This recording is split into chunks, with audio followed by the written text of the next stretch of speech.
আৰু সমগ্ৰ দেশৰ লগতে শনিবাৰে জুনাইতো জনজাতীয় গৌৰৱ দিৱস উদযাপন জুনাইৰ পুৰণা জেলেমস্থিত একলব্য আদৰ্শ আৱাসিক বিদ্যালয়ত আয়োজন অনুষ্ঠানৰ উপস্থিত থাকে ৰাজ্যৰ শক্তি মন্ত্ৰী তথা জুনাইৰ অভিভাৱক মন্ত্ৰী প্ৰশান্ত ফুকন লগত উপস্থিত থাকে বিধায়ক ভুৱন পেগু অনুষ্ঠানৰ আৰম্ভণিতে মন্ত্ৰী আৰু বিধায়ক গৰাকীয়ে বিৰচা মুণ্ডাৰ প্ৰতিচ্ছবিত বন্তি প্ৰজ্বলন কৰে জুনাইৰ বহু প্ৰত্যাশিত একলব্য আদৰ্শ আৱাসিক বিদ্যালয়খন ভাৰ্চুৱেলি শুভ উদ্বোধন কৰে প্ৰধানমন্ত্ৰী নৰেন্দ্ৰ মোদীয়ে আৰু সমগ্ৰ দেশৰ লগতে শনিবাৰে জুনাইতো জনজাতীয় গৌৰৱ দিৱস উদযাপন কৰা হয় জুনাইৰ পুৰণা জেলেমস্থিত একলব্য আদৰ্শ আৱাসিক বিদ্যালয়ত আয়োজন কৰা হয় অনুষ্ঠানৰ যি অনুষ্ঠানত উপস্থিত থাকে ৰাজ্যৰ শক্তি মন্ত্ৰী তথা জুনাইৰ অভিভাৱক মন্ত্ৰী প্ৰশান্ত ফুকন লগতে উপস্থিত থাকে বিধায়ক ভুৱন পেগু অনুষ্ঠানৰ আৰম্ভণিতে মন্ত্ৰী আৰু বিধায়ক গৰাকীয়ে বিৰচা মুণ্ডাৰ প্ৰতিচ্ছবিত বন্তি প্ৰজ্বলন কৰে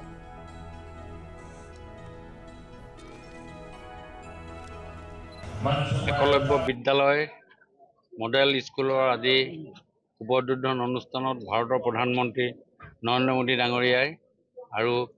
বিৰচা মুণ্ডাৰ তেখেতৰ 150 বছৰ জন্ম দিৱসৰ উপলক্ষে যি ভাৰ্চুৱেলি আজি আমাৰ যি বিদ্যালয় এইটো উন্মোচন অনুষ্ঠানত আজি যি ব্যৱস্থা হাতত ল'লে তাৰ লগতে আজি আমাৰ ইয়াৰ বিধায়ক ভুৱন পেগু ডাঙৰীয়াৰ লগত লৈ আজি আমি গোটেই কেম্পাছটো সুন্দৰভাৱে পৰিদৰ্শন কৰিছোঁ আৰু এটা ঐতিহাসিক সিদ্ধান্ত বুলি ক'ব খুজিছোঁ অসমৰ একেবাৰে উত্তৰ পূৰ্বাঞ্চলৰ একেবাৰে সীমামূৰীয়া আমাৰ যিটো সমষ্টি জুনাই সমষ্টিত আজি এখন সুন্দৰ স্কুল আজি ভাৰতৰ প্ৰধানমন্ত্ৰী নৰেন্দ্ৰ মোদী ডাঙৰীয়াই আমাক উপহাৰ দিছে অসমৰ মাননীয় মুখ্যমন্ত্ৰী মহোদয় আৰু আমাৰ ট্ৰাইবেল মন্ত্ৰী ৰণোজ পেগু ডাঙৰীয়া আৰু ভুৱন পেগু ডাঙৰীয়াৰ যি প্ৰচেষ্টাত ইয়াত আমি প্ৰায় 50 বিঘাতকৈ অধিক মাটিত এখন ৰেচিডেন্সিয়েল স্কুল ইয়াৰ শিশুসকলৰ কাৰণে এটা ব্যৱস্থা লৈছে মানসিক বিকাশ আৰু শিশুসকলৰ মনোতাত্ত্বিক বিভাগে বিকাশৰ আৰু বিভিন্ন ধৰণেৰে বিকাশৰ যি এটা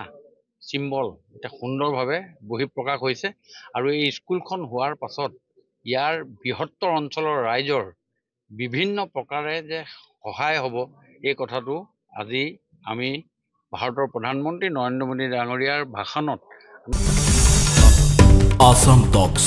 আপোচবিহীন অসম কণ্ঠ